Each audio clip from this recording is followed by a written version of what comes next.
Where'd he go? I don't know. He kind of knocked me over too, pal. I didn't see where he went. Yeah, I didn't either. Oh, man. Fell on the ground.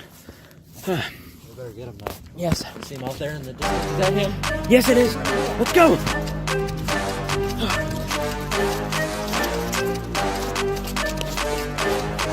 Gotta get him. Somebody doesn't just push me in the dirt and get away with it. Oh, no, you don't, buddy. Get away with it.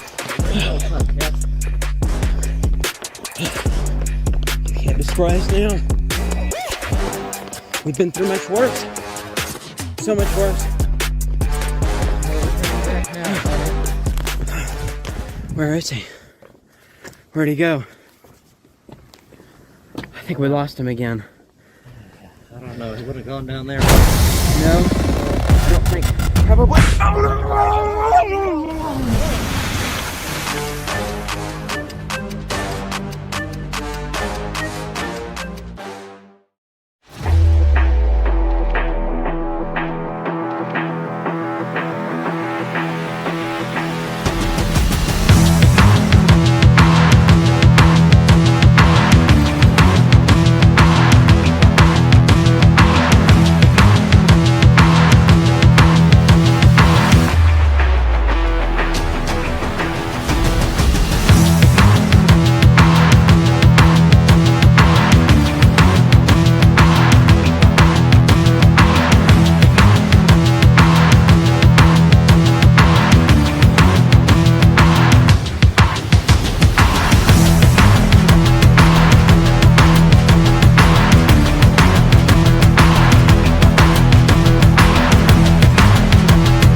Welcome back to the Great World Podcast. I'm the host, Isaac Hedges, joined once again by co-host JWP. We will be looking at what's in your pocket. Jag, what have we got lined up for today's episode?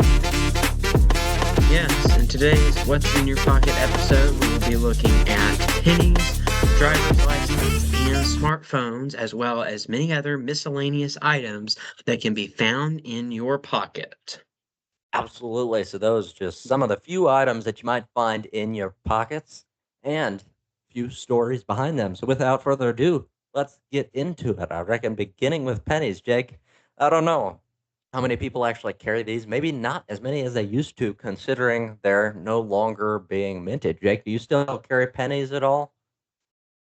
Yeah, I know that I certainly have some, and of course, some people flip a coin for good luck. Well, I can promise you one thing, I certainly did not have good luck earlier today for St. Patrick's Day, since I was pushed there into the moat.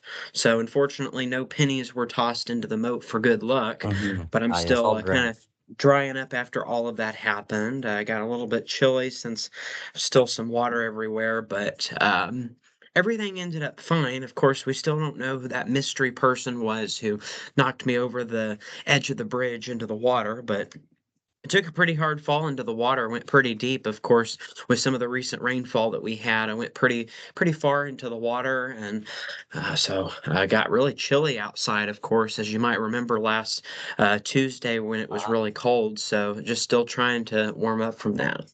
right. Well, yes, good. And forgive me for not checking in on that, Jake. I know that was quite the mix-up the other day with that little punk, and we never were able to catch him yet. So again, we contacted law enforcement on that. Are still following it. They haven't tracked down the little troublemaker yet, but hopefully we're getting closer to that. Jake. Yes, well, I actually got a bit of a clue, but we'll go into that towards the end of the episode. But for the time being, let's go ahead and go into pennies, of course. Didn't really help me out with that situation as there weren't any in the moat, but they're certainly becoming more of a rarity because the last pennies were printed last year, it was. Right.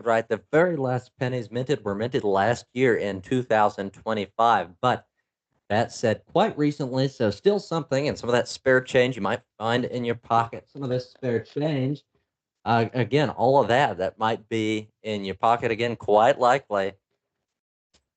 There are likely to be some pennies in there. So, So you got that many as you pennies in your mentioned, pocket.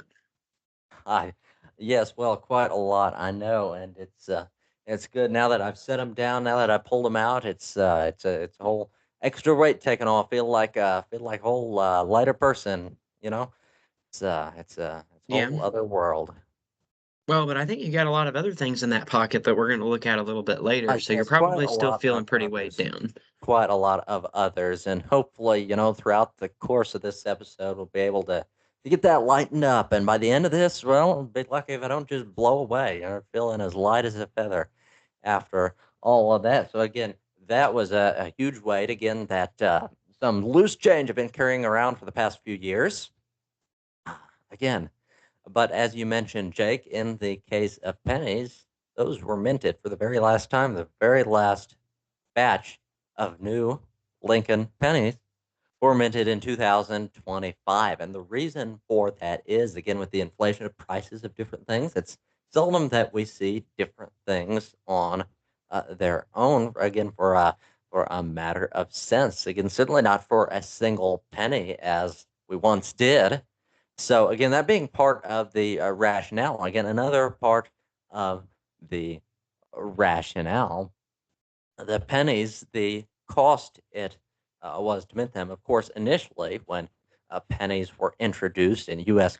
currency, again, the amount it costed to mint them was somewhat comparable to their actual value, that 1 cent a penny. But again, as those costs have been inflated, it actually costed more than that. It costed more than a cent to mint a penny.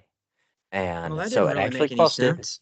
yes, no, it doesn't make any sense, does it? No, it costed around 3 cents to mint a penny. So again, Yeah, see, that does a bit not of a make any loss. sense. No, it doesn't. Doesn't make any sense at all, my friend. I'm right there with you on that. So they were minted for the very last time in 2025. Now, some exceptions if you see some pennies going around. These are not standard. Again, standard penny currency that again are out full circulation. Again, any ones that you might see after 2025, those are only proofs. Those are not actual pennies. And again, if you see those, it's likely to see them in images, much less likely to see them in person because these are proofs. It's sort of a collector's item that can be purchased from auctions directly from the Federal Reserve, where they mint the pennies, where they mint U.S. currency. So that's an important distinction there. They are minting special pennies for uh, the semi-quincentennial anniversary, the 250th anniversary of the United States, again marked with 1776 to 2026 instead of a single year. So again, but those are only proofs not out in full circulation. At this point, you'd have to pay an arm for a leg again for a penny. And again, well, perhaps we've pinched pennies now and again, but I'd wager to say, Jake, however controversial this may be, an arm and a leg are worth a bit more, generally speaking, aren't they? Yeah, I would say most of the time. And of course, you mentioned that we're upon the country's 250th anniversary. That's going to be coming up in just a few months. In fact, we're going to be doing multiple episodes at the beginning of our summer season here on the Great World Podcast, all about the 250th anniversary. Of course, normally we do a 4th of July episode and we just kind of leave it at that. But we're actually going to be doing multiple episodes because there is a 250th anniversary, and we have a very special thing that we will be showing you during that celebration while we ring in 250 years here in America. You're going to be able to find that. The season will premiere on June 30th, and then shortly after that, will be the celebration here on the Great World Podcast of 250 years of our nation. So that will be certainly something that you want to stay tuned for. Back on the front, when it comes to the pennies, of course, you mentioned how the pennies have gone out of circulation, not necessarily entirely out of circulation, but are not being minted in the future.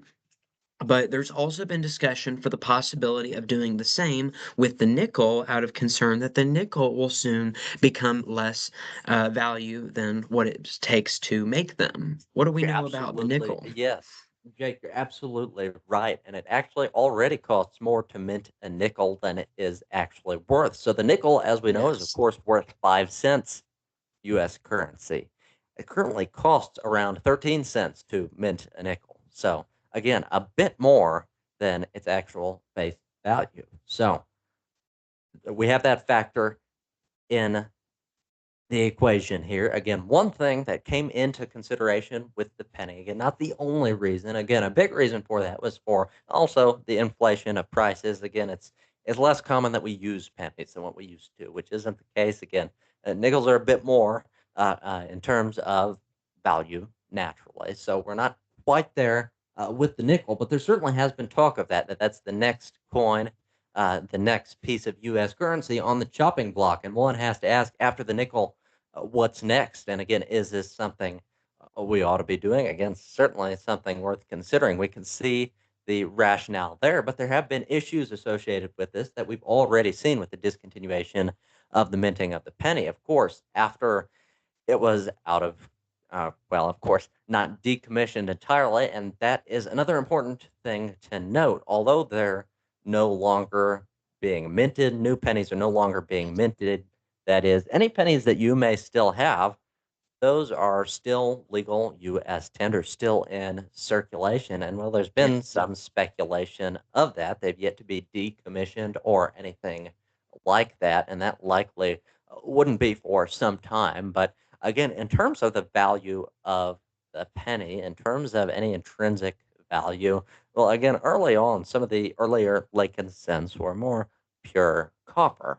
But we have since moved away from that again to a cheaper type of penny, a cheaper way of minting them, more of a copper zinc alloy as we've been doing for some time now. So some of the older ones have more actual copper in that, a precious metal, which actually has some intrinsic value. And you'll find that some of these pennies of different ages will be of different values. So again, that can be a useful thing to know. And again, some who trade in this in precious metals, again in bullions, where they melt down these metals and sell them and sort of refine it, as it were. They've speculated about this, and they say that these pennies would become a lot more valuable once they're decommissioned. In other words, they're no longer legal US tender. In other words, that would allow us to actually melt down pennies again to refine them for that copper, which is a very valuable metal. At this point, though, it is illegal to do that. It is illegal, of course, to deface US currency.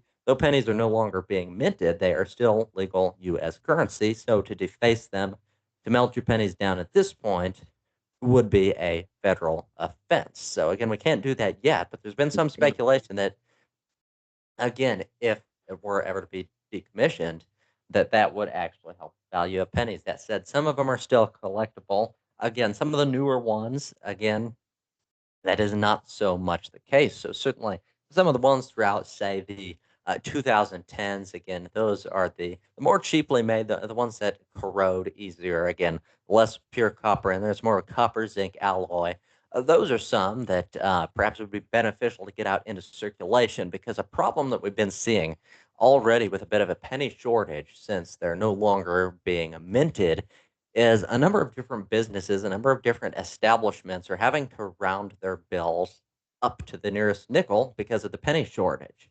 So, again, sort of an issue there for any of those that still pay cash. Again, it's exceedingly more common than it used to be to buy different things on credit. This day and age, you can even finance a burrito. But that said, there are still those of us who prefer to pay cash, who prefer to say that cash is king. And well, that could be an issue here. You may find yourself paying a bit more due to this penny shortage as of late. Jake?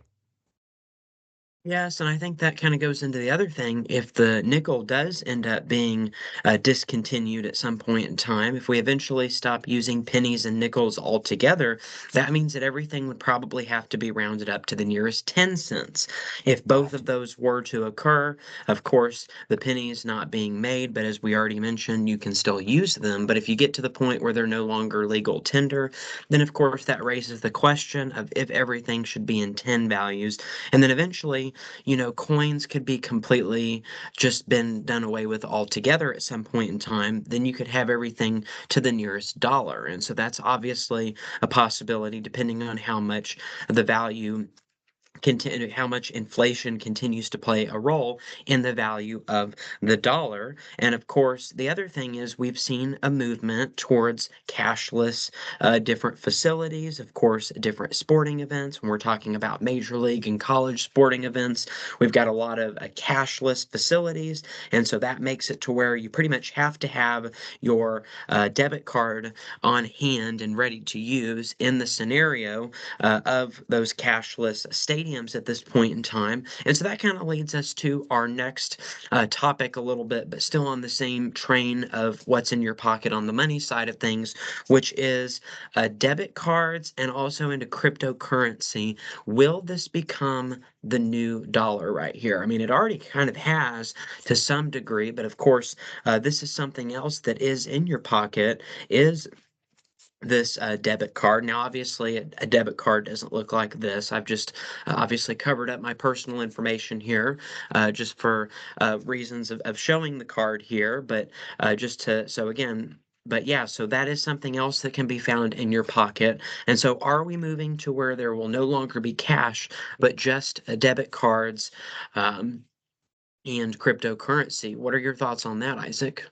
Well, absolutely. There's a possibility of it, and we are seeing more and more of that. And Jake, something we didn't touch on as much, and again, something they are again conflated perhaps at times, or they are distinct things. Perhaps what's used even more this day and age is credit. We've seen an explosion recent times purchasing things on credit. When that was initially introduced, this was used for major purchases.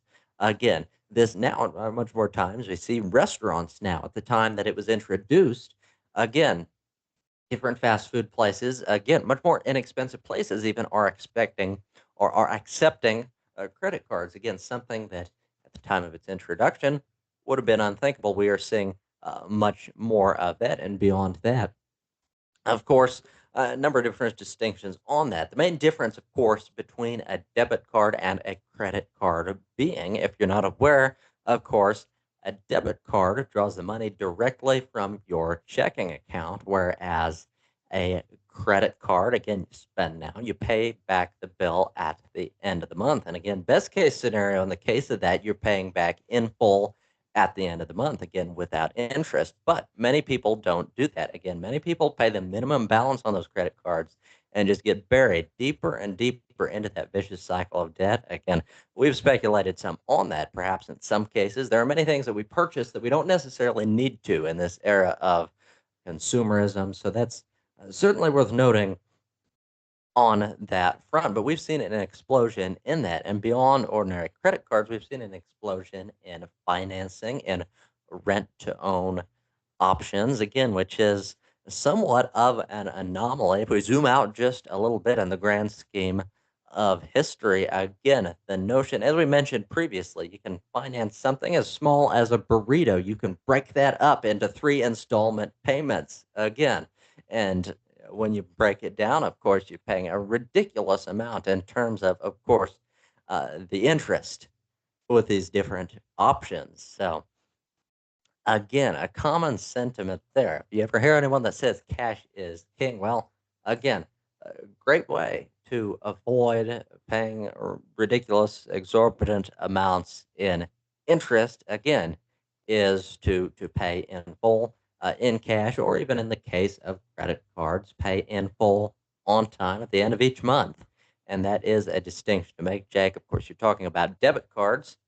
That's different because debit cards draw directly from your bank account. Now, there are different types. There are ones with, of course, overdraft protection where it won't allow you to go over. But if you don't have that, you get overdraft on your account and you can be fined for that, which can get quite expensive again. So if you're not careful with that, you have to keep a very close checking register in that front. So just an important thing to note on that. And well, we'd like to know any of the folks out there listening, viewing, whenever you go to make a purchase, say on the daily basis, what is your go to? Are you still paying cash? Do you have a credit card you pull out for everything? Do you finance those burritos or do you just use your debit card? Which one's your favorite? Let us know in the comments below the video. If you want to call in and let us know, you can also do that at 417-448-0819. What's your way to pay? 417-448-0819. Let us know. We'd love to hear what you have to say. Jake? Yes, and so of course you were talking about different types of currency that we have and the fact that really big decisions can be made from just the swipe or tap or insertion of a card or of cash, of course, and how people can overspend or go into debt, of course, is kind of what you were alluding to just a little bit here just a moment ago. And so that just shows you that we've got very powerful things that are inside of our phone that can have really big implications on our lives if people do not use their cards correctly, we'll say, or if they Yes. over purchase using this card, then that can become a very that can lead them into serious financial troubles. And I think, when it's cash, you can more visually see how much money you're taking in versus losing, if you're gaining money or if you're losing money, if you want to look at it that way. If you're spending more money than you're actually taking in, so you're able to see that a little bit better. But that's kind of one of the dangers of having this convenient card in your pocket is you may not be able to see the impact that it's having on your budget as quickly. And so that's kind of one of the dangers that comes with it. So big implications of one of those things that is inside of your pocket. But one of the other things that has really big implications that's inside of your pocket that's we carry around every single day is your driver's license, including a really big decision that's made that's seen on your driver's license. Do we want to go into our next topic, Isaac? Absolutely. That's important to make, of course. Many of us check that box at the DMV whenever we're getting our driver's license. We check that box. What is it for, though? Does anyone remember? Wait a second. What's that box for? That's right. For organ donation, a voluntary organ donor. Of course. So that is in the case. The notion of that is that you were to get into a car accident. Of course, again, the thinking is that you would be deceased for these organs to be taken and donated to a person otherwise in need of those organs. Again, because theirs are failing. That's sort of the notion of what we're getting into here. But again, many I know, Jake, sort of the first time got my driver's license. I don't know about you. Check that box without thinking a great deal about it. Like, oh, sure, that would be a nice thing to do. What did you think about it? Yes, I have to say it was one of the things that I hadn't necessarily prepared for answering when I first got my driver's license several years ago. I just, I mean, I have to say, I really was only thinking about the license and the ability to drive that came along with it. That was really the only thing that I had even considered. I didn't think about all of these other things that would also come along with it as well. And so, of course, I was. Not necessarily kind of just thrown off, I guess, when that happened. Of course, as a younger individual who had a little bit less common sense than he currently has about 3.5 years later. Yes, certainly. Well, happens to the best of us. And some shocking new revelations about the organ donation practice. So, again, some important distinctions to make on that. Of course, it would be assumed that if you're in need of these organs, these are active organs, and you are still living, that again, those would not be circumstances for those organs to be again harvested, taken, and donated to another person. But again, in the case of that, the most common type of organ transplants are vital organs. In other words, organs that are required to live. So those are different, again, essential things. Again, required to live. So again, many of the some of the more simple organ transplants. Again, we do consider, of course, skin being an organ. So skin grafting, that's a little bit different thing. But in terms of solid organ transplants, The most common ones are those vital organs that are required to live. And the thing is that these organs to actually be worth transporting, well, of course they've actually got to be viable. They've actually got to be still functioning. And so those vital organs still functioning are, again, by definition, a sign of life. Those vital organs that are required to live, those are still functioning. Those are a sign of life. And what we found increasingly interestingly, a few of these cases in Kentucky is that those vital organs are being harvested prematurely. Quite the shocking revelation. Jake, have you heard anything about this? I can't say that I've really heard a whole lot about this. Of course, we did briefly talk about this when we were planning the topics for this particular episode, but let's go ahead and hear a little bit more about this, because Yes, this sounds certainly. very So disturbing. this happens all across the country. And an important distinction to make on this, again, the folks transplanting these organs, again, harvesting them for donation, again, to put into another person. They're not businesses per se. Again, as a business model, that would be illegal. Again, that would be a black market type thing because, in the case of, again, has been suggested by various parties, but the notion of pure libertarian, totally unregulated market where there are no black markets because it's totally unregulated would allow anyone to sell their organs. For example, someone who is experiencing financial hardships. Well, again, one thing that they could do, they could sell their organs on the black market. Again, not a terribly dignified thing to do. So, just one of those extreme circumstances, but again, exposes some of the flaws in sort of the pure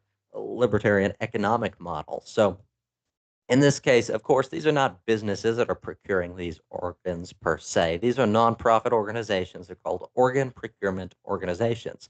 And because of that, they often use volunteers. They have training, but again, it's come under scrutiny in recent times because naturally, whenever they're harvesting these organs, most of them are vital organs. They're required to be functioning again to actually be worth transplanting. And so, for the people in these organ transplanting, these organ procurement organizations, there is an incentive to work quickly to get those organs out while they're still fully functioning. So, again, so the transplant isn't botched.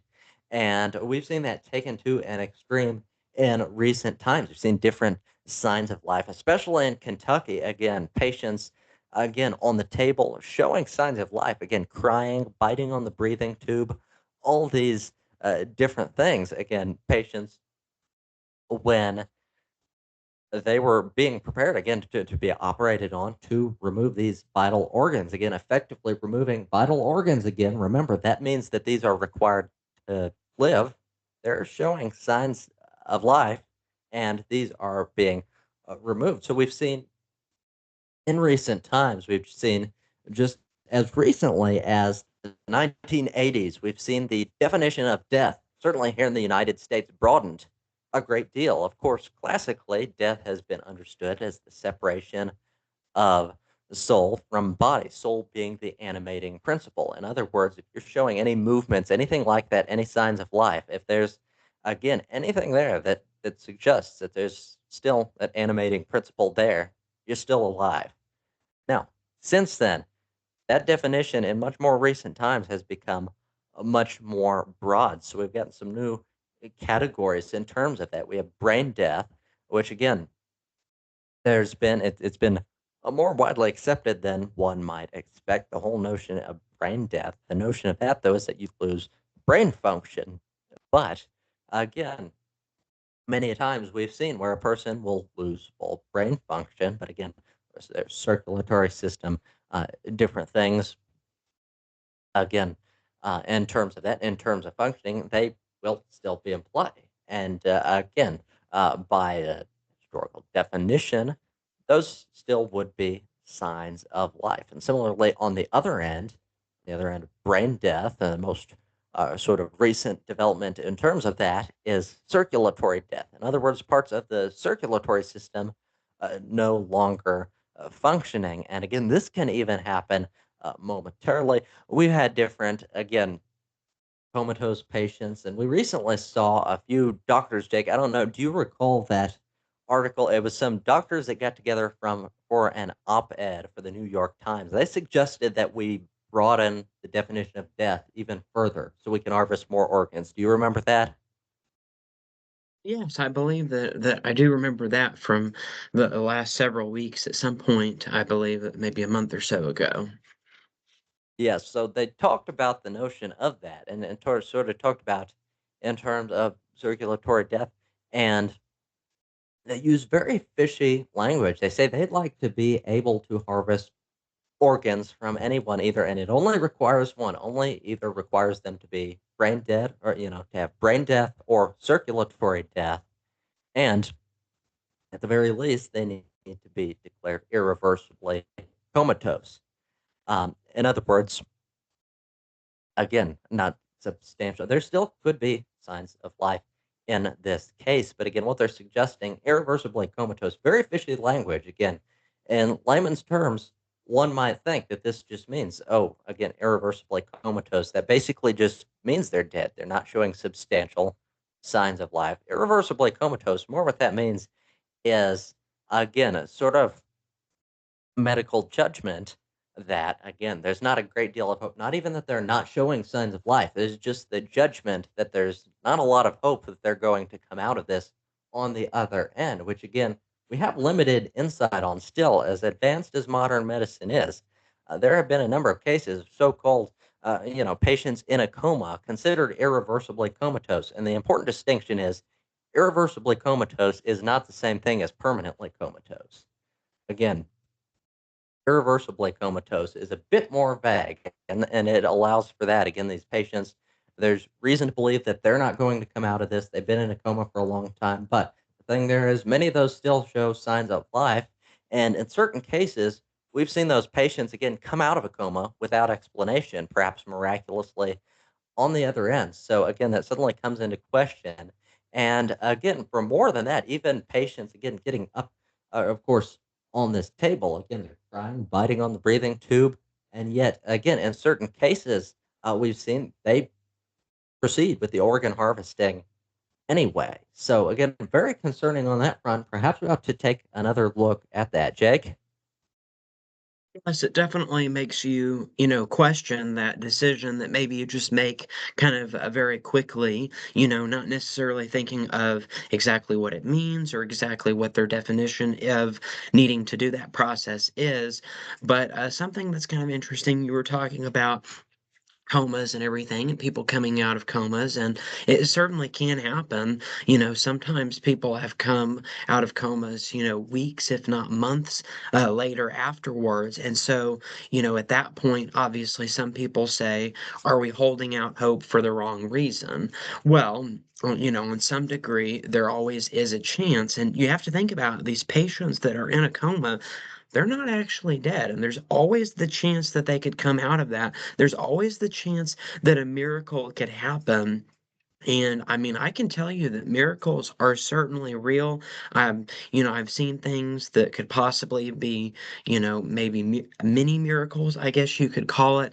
And I actually know a friend who witnessed a paralyzed man start to walk again within a matter of hours just from praying about it. And so that was a modern day miracle where a paralyzed man was healed.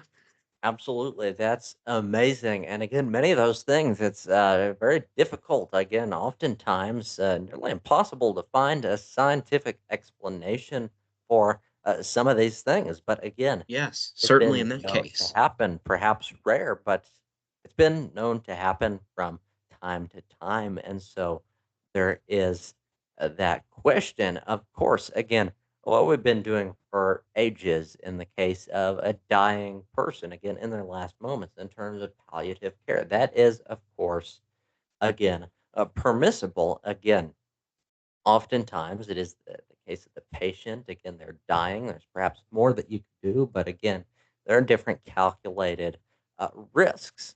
Again, but a distinction to make on that, of course, in terms of, again, the person's position. In this case, the organ procurement organizations, again, As we mentioned, we can see why they've got an incentive to work quickly to harvest those vital organs while they're still functioning. And again, perhaps ought to take a bit more care. Perhaps if we're seeing exceeding amount of cases where they're still showing signs of life, and again, signs of life beyond the obvious, beyond the fact that they're vital organs, that their vitals are still functioning.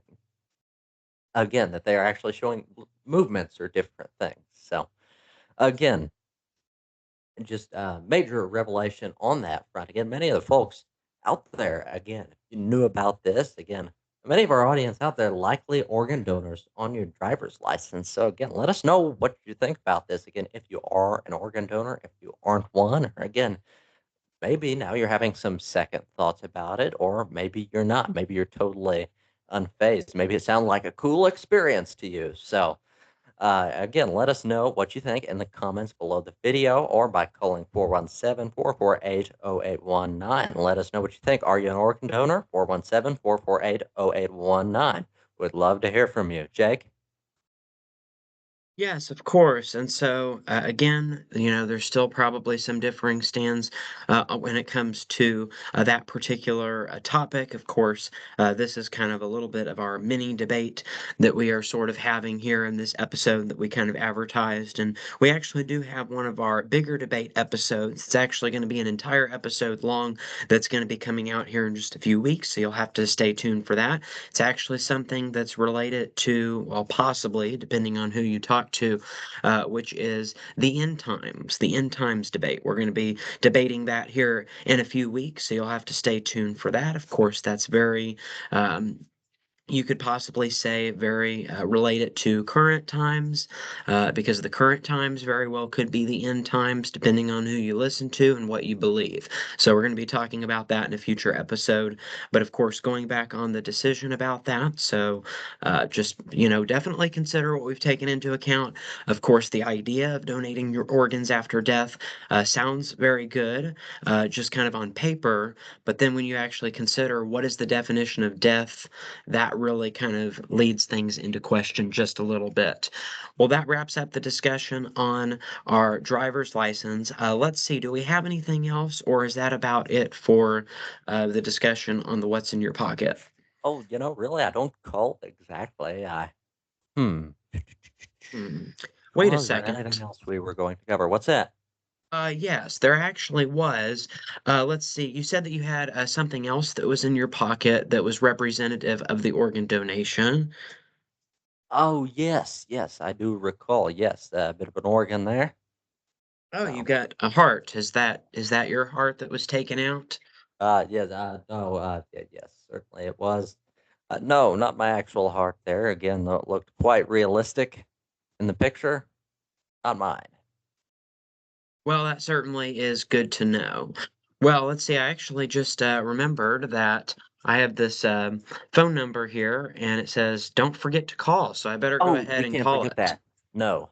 Yes. Yes, so let me go ahead and call Let's get that sidetracked on number. that. So we'll just go ahead and we'll see who answers here. Just letting it ring. Have no idea Hello. where this is going to. Oh, hello. How are you Hello? doing, pal? Hey, Well, I am doing pretty good. Do you know exactly what happened here? exactly what happened here? Well, it appears that you called me on the phone. Well, that's really interesting. All I did was click on the number that said don't forget to call. Oh, wait a second. Is that because we forgot the last item that's inside your pocket, which is your Oh, phone? no. Oh, I guess I did just pull it out of my pocket. Well, thanks for the reminder, pal. I guess we better get to it, huh? Yes. Yeah, I guess that is Alrighty. the. Wait a second. You pulled that phone that's plugged into the wall out of your pocket. Well, surely, yes. Though, I did. We'll certainly have to talk about that on our thingamajig here coming up. Okay. So, yes, thank you for the reminder, Jake. Glad you could call and remind me. I again wasn't sure exactly why that said don't forget to call, but I guess now we know. So again, talking about Yes. phones. So a phone here, again, a phone you might find in your pocket. Perhaps you may have a smartphone in your pocket. And Well, that's really more what we're talking about here. Yes, Jake, you've actually got a smartphone there. Again, the one you just called me on. So Yes. glad you didn't forget to call. So there's been some question raised in relation to it in recent times. Of course, some of the latest pieces of tech that many people have, many people carry in their pockets from day to day, is their smartphone. And again, from year to year, and we see many commercials, of course, in terms of the latest model. And there's been some speculation, there's been some question about this. Well, after so many years pass, after you've had it, does this all account for, and can this all be chalked up to natural wear and tear on the device, or is there such a thing as planned obsolescence? In other words, these companies that sell you the phones, they'd very much like for you to buy another one, surely. And is there any design? Is that something that's incorporated in your phone? Is that a sort of a natural expiration that's going to, or a built-in one that's going to occur at some point, that it's just going to break, so you'll have to buy a new one from the company? Any thoughts on that, Jake? Well, I certainly, yeah, it kind of goes back to one of the really big questions of whether or not the quality of certain products purposely goes down. Of course, that kind of is one of the major theories that people has that the companies have purposely been making their quality a little bit cheaper and then slightly raising the price so that they can make more money. That could be one really big theory that kind of goes along with that just a little bit. So I guess it certainly is a possibility. And so that kind of goes back to our original subject about currency inside of our pocket. And it just continues to prove all of the many powerful things that we have. Of course, we talked about with cryptocurrency. Of course, that would be something that you can control on your phone as well. Of course, now you can look at finances. Some people even have, I believe, of course, their bank accounts that go to those different cards. They have those on their phones as well. You can make online purchases and everything as well. So, of course, there's different social media. And so I think that kind of leads us into another thing, of course, which is that phones can be a little bit dangerous in a way as well, almost just like the currency and driver's license decision can be as well. Yes, perhaps they can. Again, I suppose certain dangers associated with that, again, along with the benefits, again, everything along with its benefits has certain setbacks. And well, we've seen a number of recent changes in society since the advent of the smartphone, or certainly the widespread use of it. Again, certainly a great convenience, though, it perhaps has caused us to take many things for granted. Again, the notion that we're going to be able to have things instantaneously. Again, oftentimes what we're being sold with the smartphone is that we're going to be able to access things instantaneously at the tap of a finger. And again, that can be quite convenient. But again, beyond that, in terms of professional life, in terms of accomplishing goals and different things, it doesn't always come as easily. So it's important not to let our expectations be, again, sort of compromised, sort of changed or influenced otherwise by smartphones, certainly with their increasing proliferation across society. That can be perhaps one of the threats. I don't suppose a danger. When you talk about the dangers of smartphones, Jake, what exactly are you talking about? You talking about risk, maybe tracking type things? Well, I would say that that is certainly a concern. Some people have voiced the concern of whether or not the government is using phones to potentially spy on people. So that, of course, has been a really big theory. I would say that that's probably one of the wilder theories. I don't necessarily know that I would go as far as to say that. Of course, we've seen with social media, and also there is something called a phone addiction. Of course, with many people spending way too much time on their phones. I would say that a lot of people here have fallen into that a little bit. And so there's danger with that, I would say, and then with social media as well. So that's really more what I was talking about when it came to some of the dangers of that. And then again, just really wanting instant results and potentially seeking out methods of communication that we shouldn't really completely rely on, like taking whatever artificial intelligence tells us and taking that at 100% face value. I mean, at that point, something else that I have in my pocket here is the 8 ball. I might as well just press this and make my decisions based on this 8 ball. That's pretty much what it's like when it comes to artificial intelligence making all of these decisions for us. And I guess, in fact, of course, I mentioned the 8 ball. That's one of the things that's been in my pocket weighing me down. What are some of the other crazy things that you have in my pocket? Like, I've got some batteries here. I've got a mouse right here, a computer mouse. Don't worry, it's a computer mouse. Um, and then, oh, and look at this. I've also got an all hazards NOAA weather radio right here in my pocket as well. And well, technically, you could have this on your phone as well if you really wanted one. And this actually is kind of a perfect reminder, even though it is kind of a clear and calm week when it comes to severe weather. We will continue to have all of the latest live severe weather coverage here on GWP. So you'll want to stick around for that. And also, as we go through the rest of severe weather season, make sure that you have these on and are plugged in and on and ready to go so that you'll get alerts in the event of severe weather. Just wanted to throw that out there since we are in the spring of what looks like it could be an active severe weather season. So make sure to get one of these or on your phone, of course, just whatever it may be. This will keep you safe, and so that's something to keep in mind. So, Absolutely, you'll want to stay tuned for that. In addition to, of course, again, for the most urgent weather alerts, you want to have that NOAA weather radio, Jake, as you mentioned, that you carry in your pocket. So, again, perhaps many of the folks out there could do the same. Again, many weather updates you can also find here on GWP, of course, GWP live weather updates. In the case of major events, of course, we do more routine weather updates in GWP News Weekly, GWP weekly recaps, and whatnot. So you'll want to stay tuned for that and much more. Great World Productions throughout the weeks to come. Jake? yes, and also, just as a side note, in case somebody was wondering, yes, I do recommend that you get one of these or at least have some way to get weather alerts. But Noah did not endorse this episode for me to say that. So, just in case you thought wrongly that that's what was happening, that's not what happened at all. So, we did not make some sort of deal with Noah by any means, but I do recommend their weather radio. So, just throwing that out there in case there was any confusion on that front.